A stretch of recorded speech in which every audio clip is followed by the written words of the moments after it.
దివంగత మాజీ ప్రధాని అటల్ బిహారీ వాజ్పేయి 101వ జయంతిని పురస్కరించుకుని బీజేపీ నేతలు ఘనంగా నివాళులర్పించారు. ఈ సందర్భంగా భాజపా రాష్ట్ర అధ్యక్షుడు రామచంద్రరావు, మల్కాజ్గిరి ఎంపీ ఈటెల రాజేందర్ అటల్ వాజ్పేయి విగ్రహానికి పాలాభిషేకం నిర్వహించారు.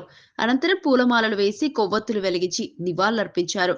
దేశం కోసం అహర్నిశలు తపన పడ్డ గొప్ప నాయకుడిగా వాజ్పేయి చరిత్రలో నిలిచారని నేతలు చెప్పారు. భారత జాతికి స్ఫూర్తి ప్రదాతగా, దేశ సౌభాగ్యం, జాతీయ ప్రయోజనాలే ధ్యేయంగా ఆయన పనిచేశారని కొనియాడారు.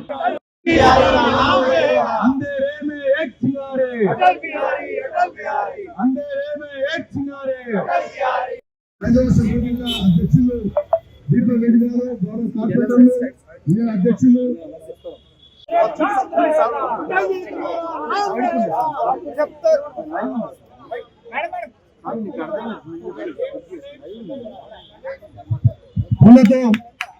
గారు ఇటులాంధ్ర గారు ఇవాళ అర్పిస్తారు.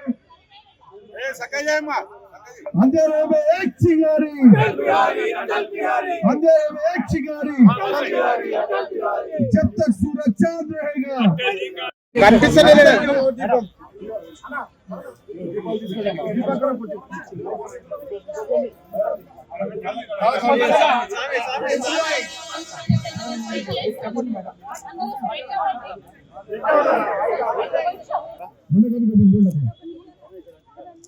बोल